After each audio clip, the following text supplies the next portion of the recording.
بسم اللہ الرحمن الرحیم۔ اعوذ باللہ من الشیطان اللعین الرجیم، بسم اللہ الرحمن الرحیم، وبہ نستعین وہو خیر ناصر ومعین۔ عزیز طلاب کرام، آج ہمارا سبق نمبر 5 بھی انہی فوائد پر مشتمل ہے جو کہ بطور فائدہ بعثت کے لیے خواجہ نصیر الدین طوسی رحمۃ اللہ علیہ کی عبارت میں ذکر ہے۔ تو انشاءاللہ آج ہم فائدہ نمبر 5 اور فائدہ نمبر 6 پڑھیں گے۔ تو فائدہ نمبر 5 جو ہے نفع و ضرر کا بیان، اور فائدہ نمبر 6 حفظ نوع انسانی ہے، نافع اور ضار کا، یعنی بہت ساری چیزیں، یعنی ان میں فرق ہے۔ اگر آپ دیکھیں تو پہلے والے موارد اور اس موارد میں خاصاً فرق ہے، خاصاً فرق کو اس لحاظ سے کچھ میں حسن و قبح کی بات کی، حسن قبح اس میں نفع و ضرر سے بھی عام ہے وہ چیز، کیونکہ اس میں حیثیتیں تبدیل بھی ہوتی ہے، مستقلاً ہونے والے بھی ہے، اس لحاظ سے الگ چیز ہے۔ جبکہ نافع اور ضرر یہ دنیاوی چیزوں سے مخصوص آپ کہہ سکتے ہیں، یعنی یہ زیادہ تر نافع اور ضار دنیاوی چیزوں کے لیے، یعنی حسن ممکن ہے دنیاوی چیز کے لیے ہو، ممکن ہے اخروی چیز کے لیے، یعنی حسن میں ممکن ہے انسان ظاہراً تکلیف میں ہو، ظاہراً اس کو نقصان ہو، لیکن اس کی باطنی اور روحانی پہلو کو دیکھتے ہوئے اس چیز کو حسن قرار دیا جا سکتا ہے۔ جبکہ قبح میں بھی ایسا ہے، لیکن نافع و ضار میں ایسا نہیں ہے۔ نافع دنیاوی طور پر نفع ہے تو نفع، ضرر ہے تو ضرر، مادی چیزوں سے مربوط اس چیز کے لیے۔ تو شریعت نہ صرف حسن اور قبح کو بیان کرتی ہے بلکہ نافع و ضار کو بھی بیان کرتی ہے۔ اس کا بیان کچھ یوں ہے کہ انسان جب اس دنیا میں وجود رکھتا ہے تو اس کے ساتھ بہت ساری چیزیں اور بھی موجودات کائنات میں موجود ہے، لیکن ان کائنات میں موجود بہت ساری چیزوں کے لیے ہر چیز انسان کے فائدے، ظاہری طور پر فائدے میں نہیں ہے۔ حسن یہ ہے اس شے کا کہ اگرچہ انسان کی ظاہری طور پر انسان کے لیے نقصان دہ ہو، لیکن حسن ہے، پھر بھی ہے، لیکن ضار ہے، انسان کے لیے ضرر رساں ہے۔ مثال کے طور پر آپ سام کو لیتے ہیں، سام انسان کے لیے حسن تو ہے، آپ اس کو انسان کے لیے اللہ تعالیٰ نے قبیح شے کو انجام دیا یہ نہیں کہہ سکتے، کیونکہ ممکن ہے لیکن ضار ہے۔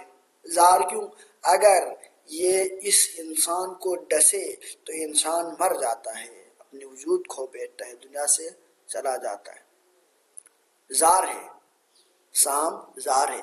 اس کے علاوہ بہت ساری مخلوقات اللہ تعالیٰ کی جو کائنات میں موجود ہے، ممکن ہے انسان کے لیے ضرر رساں ہوں، یہ درندے جتنے سارے ہیں انسان کے لیے ضرر رساں ہے، لیکن ان کو آپ قبیح نہیں کہہ سکتے، کیونکہ اللہ تعالیٰ کے ہر فعل فلسفہ پر موجود ہوتا ہے، حکمت پر مبتنی ہوتا ہے، لہذا اس میں کچھ نہ کچھ فائدہ ہوگا، وہ حسن ہے، وہ کبھی آپ نہیں کہہ سکتے، ظاہری طور پر یہ ضار ہے۔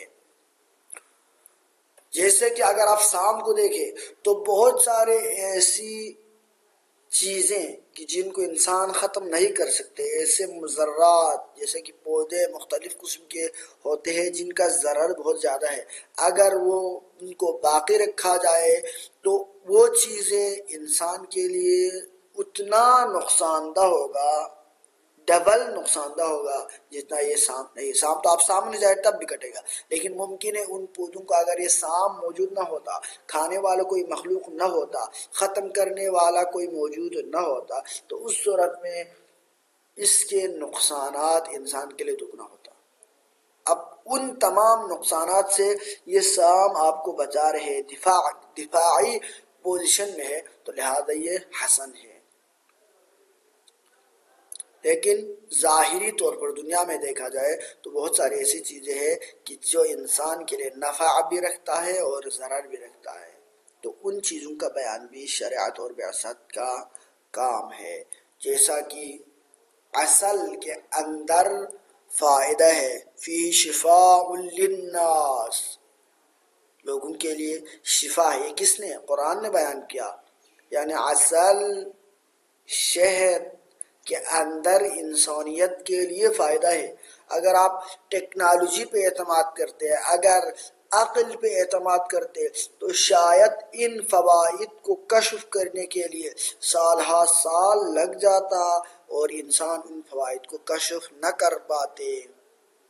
لیکن جب تک کشف نہیں ہوتا انسان ان فوائد سے مستفید بھی نہ ہوتے، تو اللہ کی یہ نعمتیں ضائع ہو جاتی. لیکن شریعت کا فائدہ، بعثت کا فائدہ ہے کہ ان فوائد کے اوپر شریعت اور بعثت نے بیان دیا انسان کی تجربات اور علم سے پہلے، اور ان نافع کو انسان تک رسائی کی کوشش کرتے ہیں، ان ضار سے انسان بچنے کی کوشش کرتا ہے. تو شریعت کا یہ فائدہ ہے کہ استفادہ نافع و ضار ہے.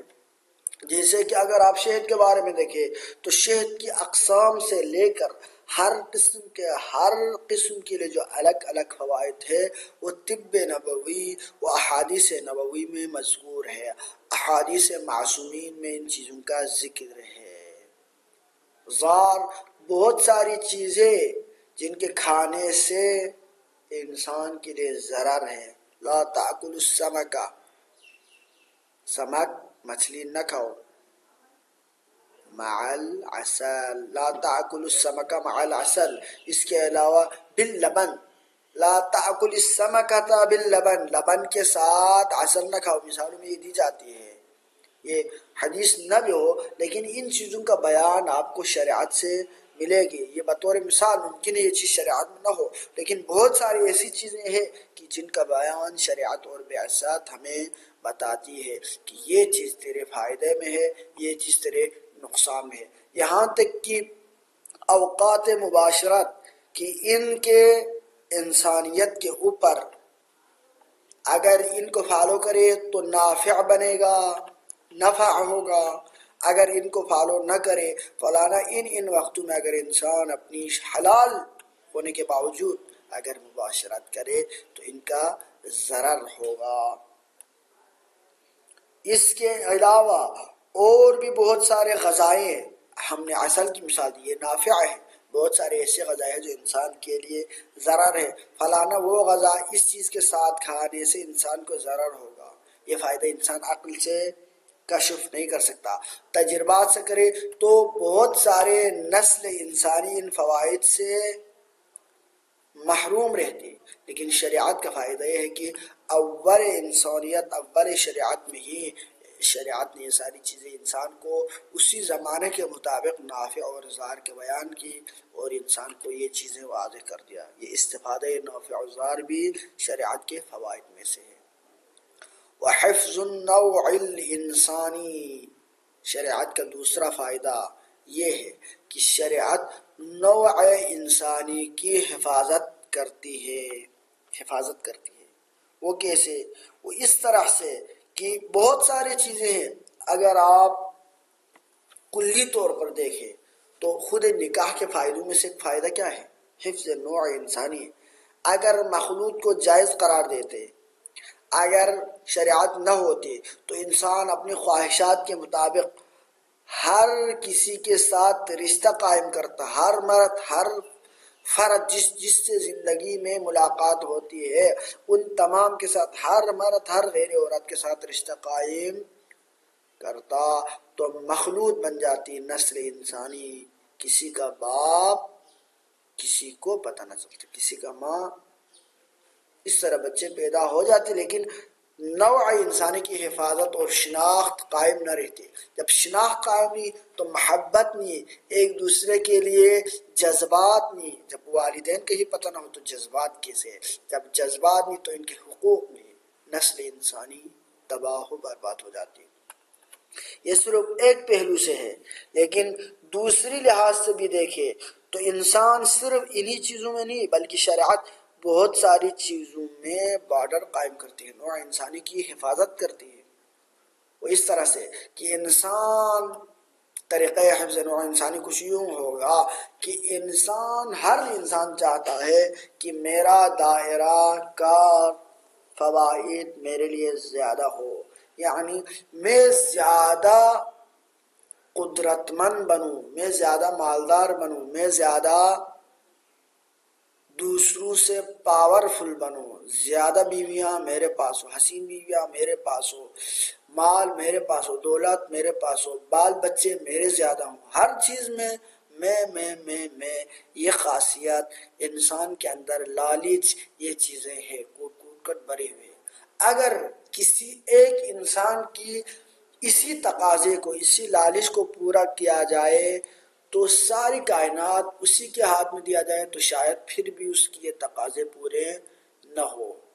تو اتنے سارے انسانوں کی خواہشات کو کنٹرول کرنا, ساری کائنات کو حفظ نوع انسانی کرنا, پوری نوع انسانی کو بچانا, ہر ایک کی ضرورت کو پورا کرتے ہوئے, یہ تقاضا صرف شریعت ہی پوری کر سکتی ہے. شریعت کس طرح سے؟ شریعت یہ کہے گی کہ فلانا اے انسان تیرا تیرے جار کے اوپر یہ حق ہے, تیرے جار کا تیرے اوپر یہ حق ہے. ایک ملک ہو تو دوسرے ملک کا اس ملک کے اوپر یہ حقوق ہے, ہمسائے ممالک کے یہ طریقۂ روابط ہے. بہت ساری چیزیں جو انسان کی نوع کی حفاظت کے لیے ضرورت ہے, یہ ساری چیزیں کون بیان کرتی ہے؟ شریعت. عقل میں ان چیزوں کو درک کرنے کی صلاحیت موجود نہیں ہے. اسی لیے نوع انسانی کی تکمیل, اسی لیے جب بھی انسانیت نے مذہب کا دامن چھوڑا, جہاں جہاں اگر تاریخ انسانیت کو دیکھیں آپ تو جہاں جہاں مذہب سے دور ہوئے, بے ایمان ہوئے, تو خواہش پرست لوگ, کیپٹلسٹ لوگ, جو کہ ایک تقابل, ہر ایک اپنی ضرورت, اپنی خواہشات میں مقابلے میں آگے بڑھنا چاہتے ہیں, وہ دوسروں کے حقوق کو رونتے ہوئے آگے بڑھتے ہیں اور نوع انسانی کو ختم کرتے ہیں اور خطرات اور فنا کے دہانے پر پہنچ جاتے ہیں. اس کے مقابلے میں شریعت ہے. شریعت انسان کو یہ حکم دیتی ہے کہ فلانا تمہاری ذمہ داری یہ ہے اور یہ چیزیں تمہیں انجام دینی چاہیے. شریعت بارڈر انجام دیتے. اسی لیے اگر آپ دیکھیں تو امن کے داعی پورے تاریخ میں, پوری انسانیت میں انبیاء علیہم السلام کے علاوہ کوئی ان سے آگے بڑھ کے نہیں تھے. تو شریعت اور مبعوث بعثت ہی تھے کہ جس نے پوری کائنات میں امن قائم کیے, جس نے انسانیت کو غلامی سے آزاد دیا. اس سے پہلے غلامی کا راج تھا, غلام ہر جگہ پر غلام آپ کو ملتے تھے, لیکن اسلام ہے, یہ بعثت ہے, یہ شریعت ہے, یہ دین محمدی ہے, یہ شریعت محمدی ہے کہ جس نے غلامی کے سلسلے کو ہی ختم کر دیا. وہ اس طرح سے کہ کبھی کفارے میں کسی غلام کو آزاد کیا جائے, کبھی کسی اور امت میں کسی غلام کو آزاد کیا جائے, تاکہ یہ سلسلہ ہی ختم ہو اور نوع انسانی آزاد بن جائے. لیکن یہ جو اشکالات کی جاتی ہے کہ فلانا انبیاء نے وہ جنگ لڑی, ہمارے پیغمبر حضرت محمد مصطفیٰ صلی اللہ علیہ وآلہ وسلم نے اپنے زندگی میں 84 جنگیں لڑی, تو یہ جو کہا جاتا ہے تو ان جنگوں کے بارے میں کوئی بھی مورخ یہ نہیں کہہ سکتا کہ یہ جنگ جارحانہ تھے, بلکہ جہاں جہاں پر جنگیں ہوئی انبیاء علیہ السلام کے ساتھ تو وہاں پر انبیاء کا کسی بھی انبیاء کا، کسی بھی نبی کا جارحانہ عزائم نہ تھے، بلکہ ان کے جنگوں کا مقصد معاشرے کی اصلاح تھی۔ ان کا مقصود یا معاشرے کی اصلاح کرنا یا اپنی دفاع کرنا تھا۔ تو ان کا مقصود انہی دو چیزوں میں منحصر تھا، دفاعی جنگ تھے یا معاشرے کی اصلاح تھے۔ تو لہذا نوع انسانی کی جو حفاظت ہے وہ صرف بعثت کر سکتی ہے، اس کے علاوہ کوئی بھی قاعدہ کلی، کوئی بھی چیز اس جگہ پہ قائم مقام نہیں ہو سکتا۔ تو شریعت کے فوائد میں سے ایک فائدہ نافع اور ضار کو انسانی علوم کی ترقی سے پہلے اگرچہ یہاں ترقی ہوئی، مگر ترقی کے بعد بھی جو نافع اور ضار جن کا شریعت نے ابھی تک بیان کیا، اتنی ترقی کے باوجود ابھی تک ان کے حقائق کو کشف، ان کے حقائق کی کما درک سے علوم سائنسی بھی عاجز ہے۔ اور نوع انسانی آج تک کوئی ایسا نظام، اسلام، شریعت جیسا متبادل نظام سارے نوع انسانی مل کر بھی نہیں دے سکے کہ جس سے خود نوع انسانی کی حفاظت ہو سکے۔ وصلی اللہ علی سیدنا محمد و آلہ الطیبین